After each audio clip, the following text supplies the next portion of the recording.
વરસાદી માહોલ જામ્યો છે। તાલુકામાં કડાકા ભડાકા સાથે વરસાદને લઈ ખેડૂતો ચિંતિત બન્યા છે। પાકને નુકસાન થવાની ભીતિ પણ સેવાઈ રહી છે। વિજયનગરના લીલપુર, બાલેટા, પાલ, દડવાવ અને ચીઠોડા સહિતના ગામડાઓમાં વરસાદી માહોલ જામ્યો છે।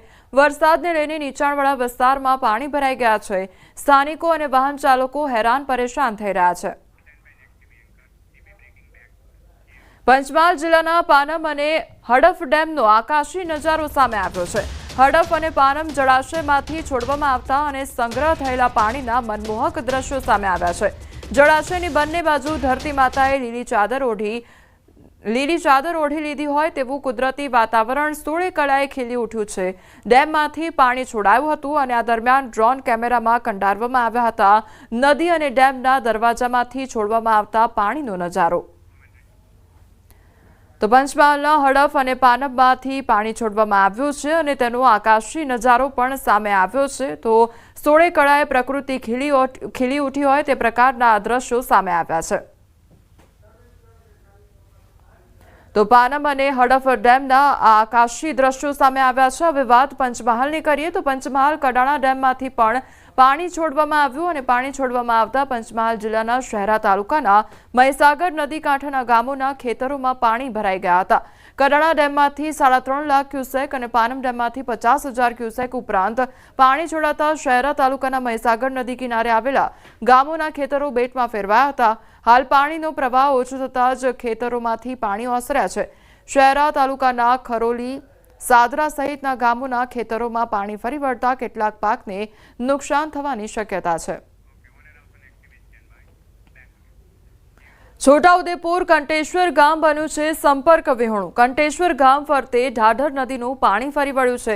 ઢાઢર નદીનું પાણી ખેતરોમાં પણ ઘૂસ્યું છે તો ગામથી 1 કિલોમીટર દૂર સુધી ઢાઢરના પાણી ઘૂસી ગયા છે। ગામમાં જવા માટેનો બીજો કોઈ માર્ગ નથી તો સંખેડા તરફથી કાંટેશ્વર જવા માટે પાણી ઉતારવાની રાહ જોતા ગામ લોકો જોવા મળી રહ્યા છે। તો છોટાઉદેપુરના દ્રશ્યો સામે આવ્યા છે કે જ્યાં કંટેશ્વર ગામમાં ઠેર ઠેર પાણી ભરાઈ ગયું છે। તેના કારણે આખું ગામ સંપર્ક વિહોણું થઈ ગયું છે। તો બીજી તરફ પાણી નિકાલની વ્યવસ્થા કરવામાં આવે તેની રાહ ગ્રામજનો જોઈ રહ્યા છે કારણ કે સતત પાણી ભરાવને કારણે તે લોકોને હાલાકી વેઠવાનો વારો આવ્યો છે। વડોદરાના ઉપરવાસમાં વરસાદને પગલે ઓરસંગ નદી પણ બે કાંઠે વહેતી થઈ છે। ડભોઈ પાસેથી પસાર થતી ઓરસંગના પાણી નર્મદા નદીમાં ભળ્યા છે અને ચંદવાડા, કરનેટ, જૂની માંગરોળ, સિદ્ધપુર, ઓરડી તેમજ રાજપુરા, ગુમાનપુરા સહિતના ગામોને એલર્ટ કરાયા છે।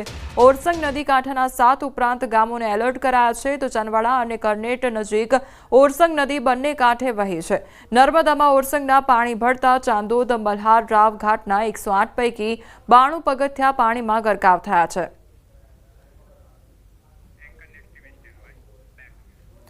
ડભોઈ ઢાઢર નદીમાં ઘોડાપૂરની પરિસ્થિતિ સર્જાઈ છે। ડભોઈ તાલુકાના ઢાઢર કાંઠાના 7 જેટલા ગામ પ્રભાવિત થયા છે। બંબોજ, કબીરપુરા, દંગીવાડા, લુનાદરા તેમજ કરાલી, પ્રયાગપુરા મુખ્ય માર્ગો ઉપર પાણી ફરી વળ્યા છે। કરાલીપુરાથી પ્રયાગપુરા વચ્ચે મુખ્ય માર્ગ પર પાણી વહ્યા હતા અને દંગીવાડા રોડ ઉપર ઘૂંટણસમાં પાણી ભરાઈ ગયા તો બંબોજ ગામે પણ ગામમાં પાણી ભરાતા હાલાકી સર્જાઈ છે। સ્થાનિકો ઘૂંટણસમાં પાણીમાં પસાર થવા માટે મજબૂર બન્યા છે। ઢાઢર નદીમાં ઘોડાપૂર આવતા ડભોઈના કાંઠાના 7 ગામોને એલર્ટ કરવામાં આવ્યા છે। તો પ્રયાગપુરા વચ્ચેનો જે મુખ્ય માર્ગ છે તે પાણીમાં ગરકાવ થઈ ગયો છે જેના કારણે જે આસપાસના 7 ગામો છે તે સંપર્ક વિહોણા થઈ ગયા છે। 7 ગામોના લોકોને એલર્ટ પણ કરવામાં આવ્યા છે। તો લોકોને હાલાકી વેઠવાનો વારો આવ્યો છે કારણ કે સતત પાણી ભરાવની પરિસ્થિતિને કારણે લોકો હેરાન પરેશાન થઈ રહ્યા છે। આણંદની આંકલાવ પોલીસ સવાલોના ઘેરામાં આવી ગઈ છે। દુષ્કર્મ હત્યાના આરોપીને છાવરી રહી છે પોલીસ, તેને લઈને ઘણા સવાલો થઈ રહ્યા છે।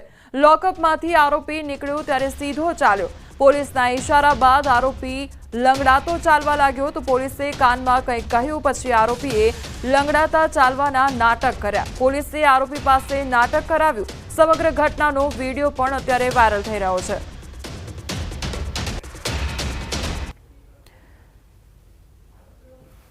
તો આણંદનો આ મામલો સામે આવ્યો છે કે જ્યાં એક તરફ જે આરોપી છે તેને લઈ જવામાં આવી રહ્યો હતો, ત્યારબાદ તે સીધો જ ચાલી રહ્યો હતો અને એકાએક પોલીસ કર્મચારી આવે છે અને તેમના દ્વારા કાનમાં તે આરોપીને કંઈક કહેવામાં આવે છે, ત્યારબાદ આરોપી લંગડાઈને ચાલતો હોય તે પ્રકારના દ્રશ્યો સામે આવ્યા છે અને તેને લઈને ઘણા સવાલો થઈ રહ્યા છે. પોલીસની કામગીરીને લઈને પણ અનેક સવાલ ઉદ્ભવી રહ્યા છે.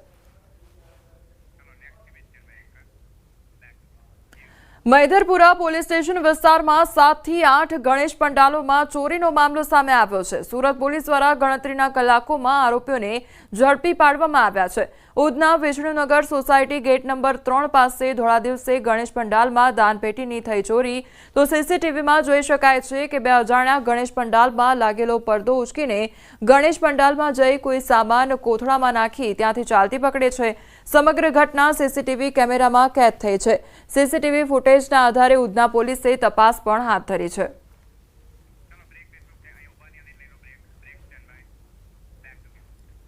સમાચારોમાં આગળ વધીએ તે પહેલા રોકાઈશું એક બ્રેક માટે.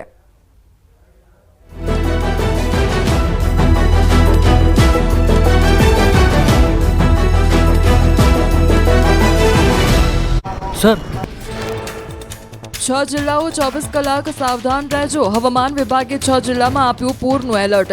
છોટાઉદેપુર, નર્મદા, સુરત, તાપી, નવસારી, વલસાડમાં પૂરનું એલર્ટ. ગુજરાત સરહદે મધ્યપ્રદેશમાં પણ એલર્ટ જારી કર્યું. ભારતીય હવામાન વિભાગે આગામી 24 કલાક માટે ગુજરાતમાં આપ્યું ભારે વરસાદ અને પૂરનું એલર્ટ. સાથે જ પશ્ચિમ મધ્યપ્રદેશ, મધ્ય મહારાષ્ટ્ર અને પૂર્વ રાજસ્થાનના કેટલાક વિસ્તારોમાં આપી પૂરની ચેતવણી.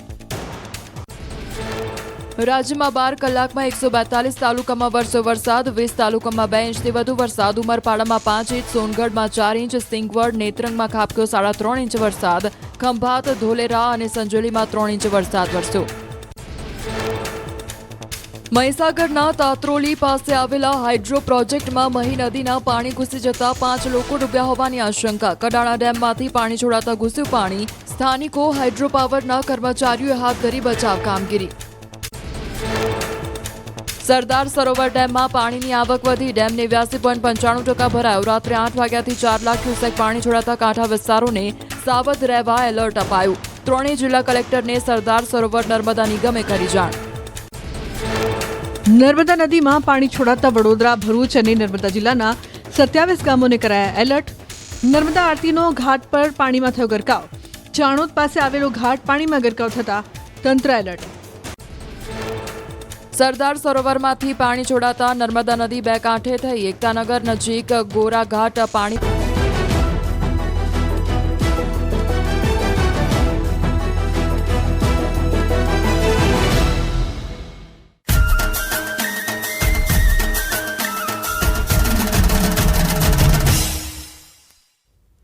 Welcome back.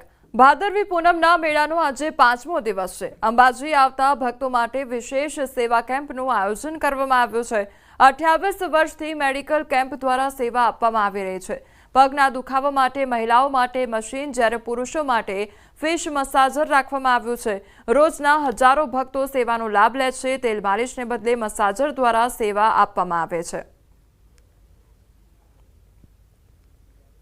ભોજન અને ભજનનો અનોખો સંગમ એટલે અંબાજીનો મેળો.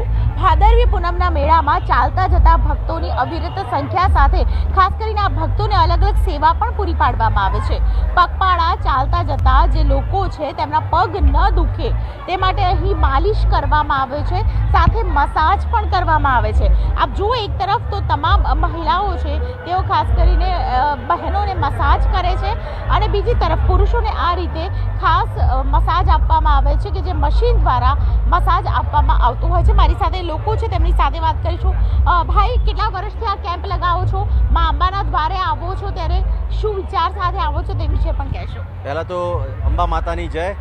અને છેલ્લા 28 વર્ષથી અમારી સંસ્થા દ્વારા અહીંયા લોકોને પગપાળા આવતા યાત્રીઓને અમે પગની માલિશ કરવામાં આવે છે છેલ્લા, અને એમને જરૂરિયાત પૂરતી દવાઓની વ્યવસ્થા પણ અમે અહીંયા કરી આપીએ છીએ.